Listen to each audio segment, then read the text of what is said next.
दोस्तों, मुझे यकीन है कि आपने एक तरह की घटनाओं को समाचार में या फिल्मों में या फिर सड़क पर चलते समय देखे होंगे कि एक उन्मादी, खून की प्यासी भीड़ न्याय दिलाने के बहाने किसी एक व्यक्ति को घेर लेते हैं। घंटों एक साथ क्रूर प्रकार की यातना उस इंसान को दिया जाता है और तब तक पीटा जाता है जब तक उसकी मौत ना हो जाए। इसी को मॉब लिंचिंग कहा जाता है। दोस्तों, भारत में इस तरह की घृणा अपराधों की संख्या वृद्धि को मद्देनजर रखते हुए अगर आप या आपके परिवार का कोई सदस्य इस तरह की हिंसा का शिकार हो जाता है, इस तथ्य की परवाह किए बिना कि आपने कुछ गलत किया है या नहीं, तो आप इससे कैसे निपटेंगे। इसीलिए इस वीडियो में मैं ना सिर्फ इस अपराध के सबसे महत्वपूर्ण बिंदुओं पर चर्चा करूंगा, बल्कि कुछ पॉसिबल उपाय भी शेयर करूंगा जो आपके जीवन बचा सकता है। तो प्लीज इस वीडियो को अंत तक जरूर देखें और बिना किसी देर किए हुए मेरे चैनल को सब्सक्राइब करें, क्योंकि मैं ऐसी कानूनी मुद्दों पर कंटेंट बनाता हूं जो ना केवल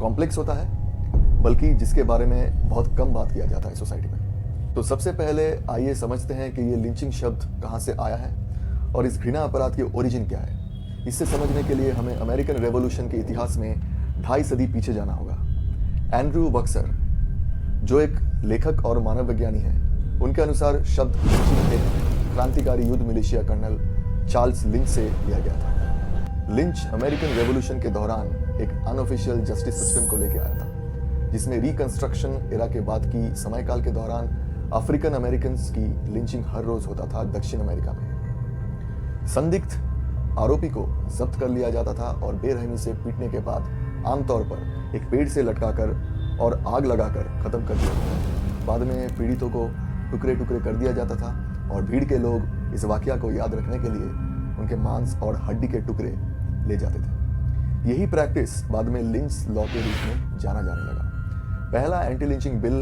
1918 में यूनाइटेड स्टेट्स कांग्रेस द्वारा पेश किया गया था, जिसे डायर एंटी लिंचिंग बिल कहा जाता है। हालांकि उन्हें लिंचिंग विरोधी कानून पारित करने में लगभग 100 साल लग गए और 200 असफल प्रयास करना पड़ा।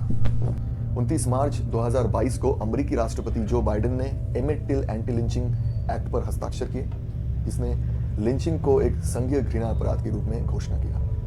19वीं सेंचुरी की शुरुआत से दुनिया भर के कई देशों में, विशेष रूप से Britain, Germany, Mexico, Brazil, Bolivia, दक्षिण अफ्रीका, नाइजीरिया, फिलिस्तीन, इजराइल, अफगानिस्तान और भारत में मॉब लिंचिंग की काफी सारी वाकया सामने आई है। भारत के सही सोच वाले नागरिक चिंतित है विभिन्न बहाने से दिन के उजाले में मॉब लिंचिंग की बढ़ती स्थिति को लेकर।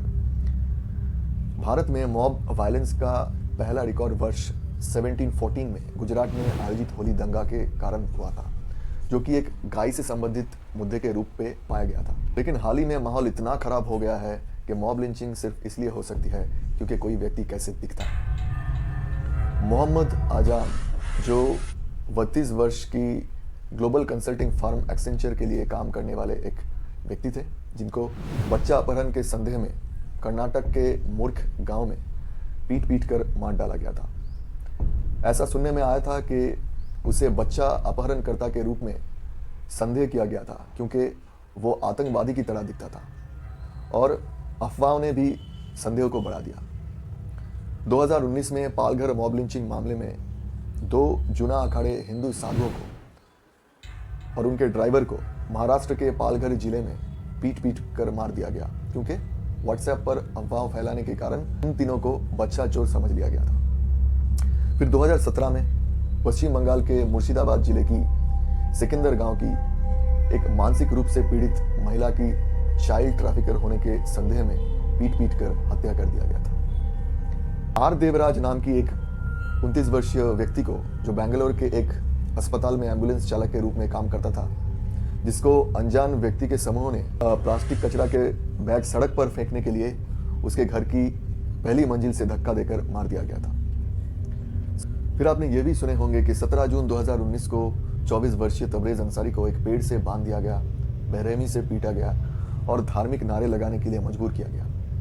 4 दिन के बाद उनकी मृत्यु हो गई। इसलिए भीड़ की हिंसा भारत के लिए कोई नई बात नहीं है। जो नया है वो है लिंचिंग लगातार बढ़ना और धीरे धीरे सब कुछ नॉर्मल हो जाना।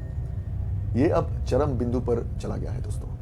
कई बार ऐसी भीड़ कुछ ही सेकंड में देश की कानून हाथ में ले लेकर हिंसा में प्रवेश कर जाते हैं। इसे गर्व का काम मानते हुए किसी एक व्यक्ति को बगैर जांच किए इतने सारे लोग मिलकर पीटना कोई बहादुरी की नहीं बल्कि कायरता की निशानी होती है। भारत में लिंचिंग की कोई ऑफिशियल काउंट नहीं है।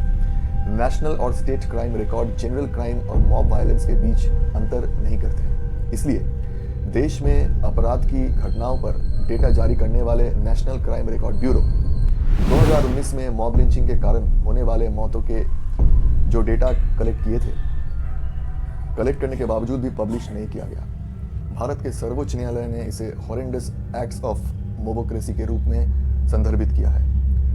Tehseen S Poonawalla versus Union of India and others के मामले में पूर्व honourable chief justice of India Deepak Mishra और 3 जज बेंच ने दलितों और अन्य समुदाय के सदस्यों पर मॉब लिंचिंग और भीड़ की हमलों की घटनाओं की कठोर निंदा की। 17 जुलाई 2018 को उन्होंने संसद से कानून बनाने के लिए कहा जो मॉब लिंचिंग को एक अलग अपराध बना देगा और ऐसी सजा देगा जो भविष्य में लिंचिंग के लिए एक निवारक के रूप में काम करेगी। इसके अलावा उन्होंने तर्क दिया कि कोई भी व्यक्ति या व्यक्तियों के समूह देश के कानून को अपने हाथ में नहीं ले सकता है और अगर कोई ऐसा करता है तो उन पर कार्रवाई होगी और कठोर सजा दी जाएगी। हमारे देश में लिंचिंग या भीड़ की हिंसा से निपटने के लिए कोई स्पष्ट कानून या कानूनी प्रावधान नहीं है। हालांकि कुछ कानून वर्तमान में आईपीसी की हिस्सा है जो मॉब लिंचिंग की सजा का प्रावधान करते हैं। आईपीसी की धारा 302 हत्या के जुर्माने से संबंधित है। आईपीसी की धारा 304 लापरवाही से हत्या के लिए सजा से संबंधित है।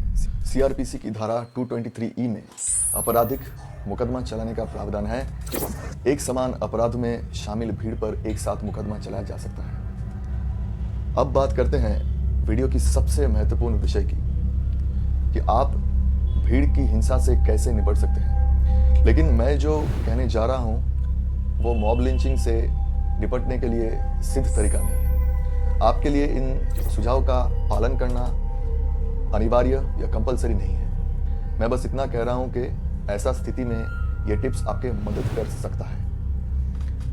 पहली बात तो ये है कि आपको घबराना नहीं चाहिए ऐसी स्थिति में, क्योंकि आपकी आशंका आपको एक अपराधी की तरह दिखा सकता है जो उनके संदेह को और बढ़ा सकता है। इसके बजाय आपको कॉन्फिडेंट और मजबूत होना चाहिए।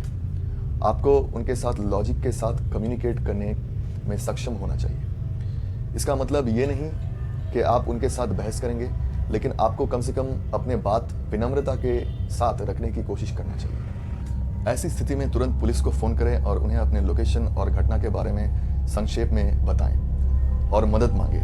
अपने किसी परिचित या परिवार के किसी सदस्य को फ़ोन करें जो तुरंत वहां पहुंच सकता है और स्थिति को संभाल सके।